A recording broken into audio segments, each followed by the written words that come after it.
question was that he promised in 2015, and I quote, "We will make it easier for Canadians to find an affordable place to call home." When he made that promise, the average monthly payment for a mortgage in Canada was a modest $1,400. What is it today? Right Honourable Prime Minister.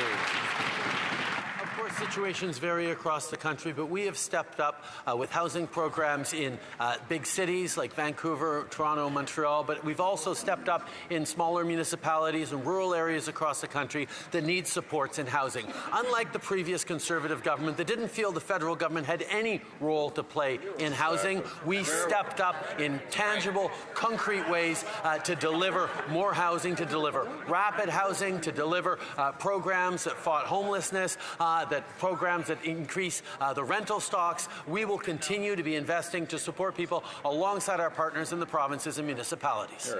Leader of the Opposition. He wants to compare with the Conservative record. I gave him a chance.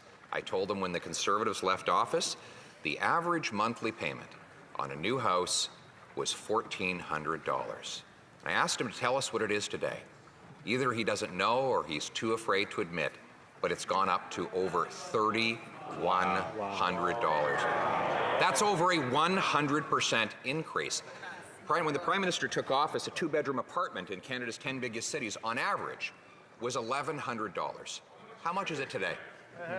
The Right Honourable Prime Minister. Mr. Speaker, over the past 8 years, we've seen significant growth in the economy. We've seen more Canadians getting jobs than ever before. We've seen more Canadians lifted out of poverty than ever before because of the things we did. From the very first initiative, which was lowering taxes for the middle class and raising them on the wealthiest 1%, initiatives the Conservatives voted against, to delivering a Canada Child benefit that puts more money in the pockets of families that need it and stopped sending child benefit checks to millionaires. We've continued to move forward in supporting communities, supporting home builders, supporting homeowners and home buyers. We will continue to be there for Canadians.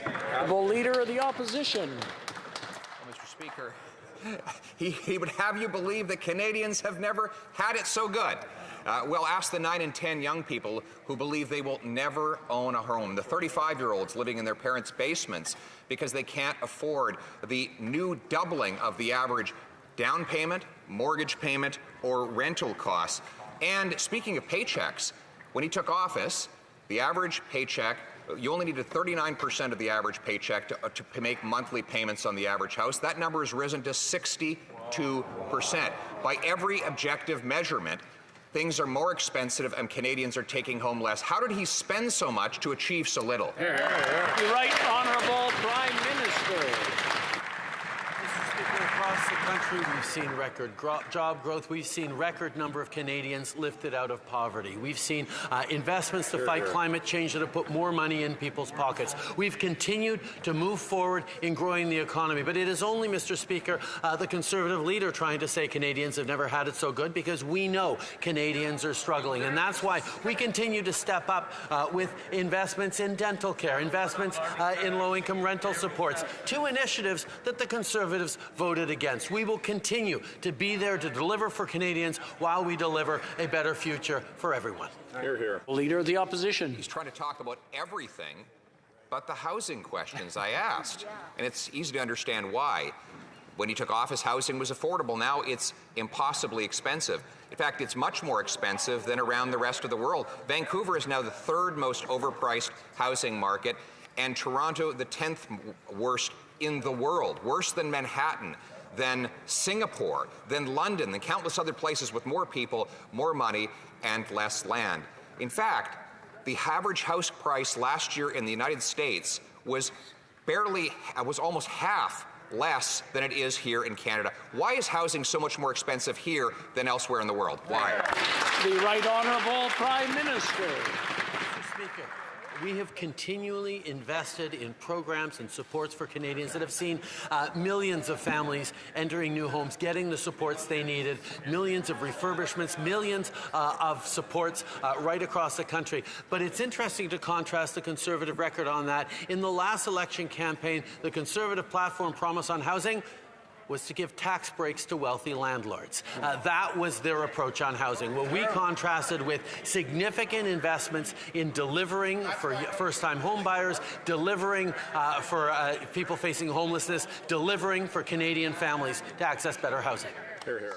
Ask the Prime Minister why it is that mortgage payments have doubled under his 8 years, why rent payments have doubled under his 8 years, why Canadian house prices are about 72% more expensive than their American counterparts, even though they have 10 times the population on even less land. He couldn't answer any of these questions. The answer, according to Scotiabank, is Canada has the lowest number of housing units per 1,000 residents of any G7 country. The number of housing units per 1,000 Canadians has been falling since 2016, right when the Prime Minister took office.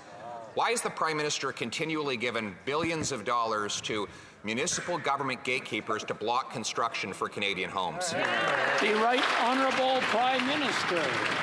Mr. Speaker, this goes to the heart of the disagreement on housing between the Leader of the Opposition and I.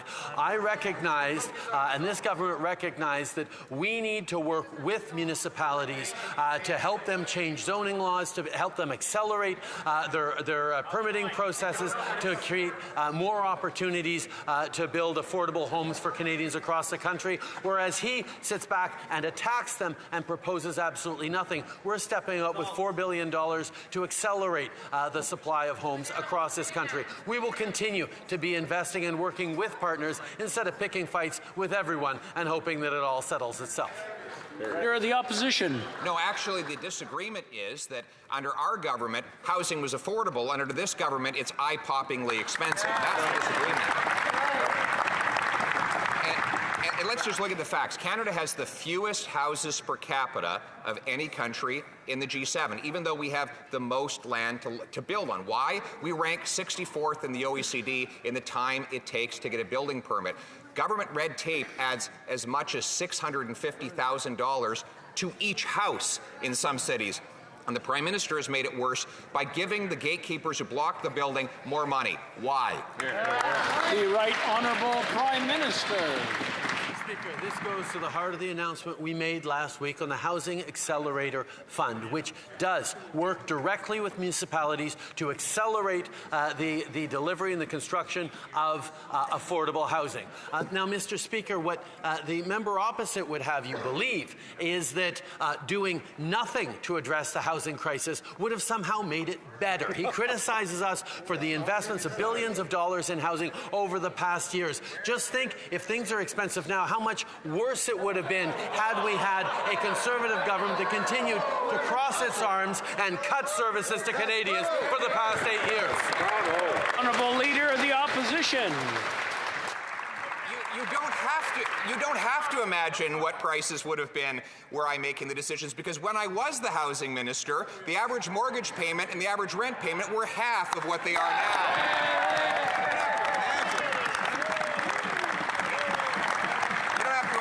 It's called history.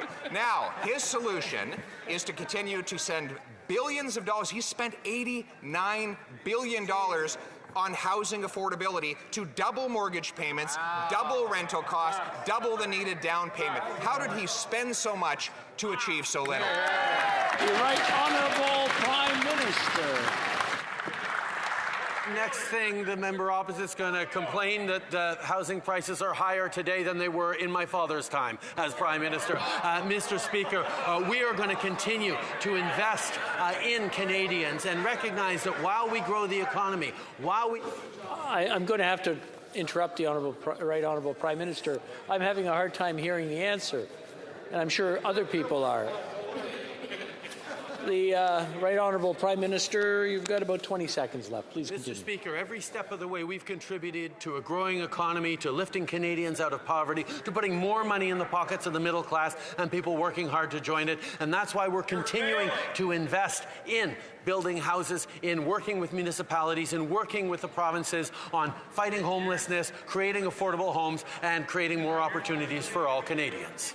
Hear, hear. Honourable Leader of the Opposition. You know, when you look at his promise to make it easier for Canadians to get a home, and since that time, the payments have actually doubled. You listen to him rattle off the billions he's spent to achieve that failure. He kind of reminds you of that shady contractor who promises you that he'll build you a brand new home, but the cost just keeps going up and up and up, and the house never actually gets built, Mr. Speaker. And that is exactly where young people are today, stuck in their parents' basements, their dreams crushed because they can't get themselves a home and start a family. Yes. Instead of siding with the gatekeeper and sending billions of dollars more money to those bureaucracies, why won't he get them out of the way to bring homes Canadians can afford? The Right Honourable Prime Minister. Mr. Speaker, the Conservative leader is actually arguing that less investments in Canadians, less investments alongside municipalities and provinces,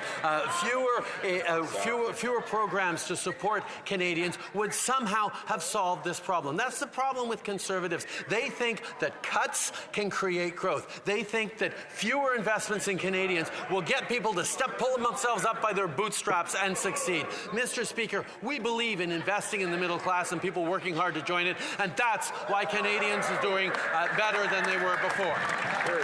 The Honourable Leader of the Opposition. In other words, we should forgive him for failing because he fails expensively. You know, Mr. Speaker, what we propose is actually to incentivize home building. Why doesn't the government link the number of federal infrastructure dollars a big city gets to the number of houses that actually get completed? That would incentivize them to get the gatekeepers out of the way. We could bring in penalties for big city bureaucrats that block construction and boost infrastructure dollars for those that get out of the way. Why won't he pay for results instead of paying for failure? Honourable Prime Minister. Mr. Speaker, Canadians well remember that when the honourable member was in government, the characterization of the relationships between provinces, municipalities and the federal government were fights all the time. Conflicts and fights with cities, conflicts and fights with rural mayors, conflicts and fights with provinces, and cuts to services that Canadians relied on. And he is demonstrating that 8 years of investments in Canadians, in growth, in lifting Canadians out of poverty, in creating jobs, in fighting climate change, just makes him want to go back to the good old days of Stephen Harper with cuts and fights with everyone. Honourable Leader of the Opposition. Mr. Speaker, he says that Canadians shouldn't worry about the fact that our young people are living in homeless shelters while they go to school, or that they're condemned to tent cities or their parents' basements, because all the politicians are getting along. And that's what's important. As long as we go along to get along and have wonderful meetings and conversations, he believes we shouldn't worry about the poverty that the gatekeeping policies are causing. Why won't the Prime Minister link federal infrastructure dollars for cities to the number of houses they allow to be built? Right. Find those gatekeepers who block and bonus those that build so that we can have more affordable homes for our young people. The Right Honourable Prime Minister. The member opposite wants to talk about poverty. Let's talk about poverty. The very first thing he did after we became government was vote against a tax hike on the wealthiest so we could lower them for the middle class. He then voted against a Canada Child Benefit that has lifted hundreds of thousands of kids out of poverty. We created millions of jobs while lifting millions of Canadians out of poverty, Mr. Speaker. Our focus on growing the middle class and supporting people working hard to join it has delivered and is continuing to deliver even as we stand with people going through difficult times right now. You cannot grow this economy through cuts, no matter much he shouts that he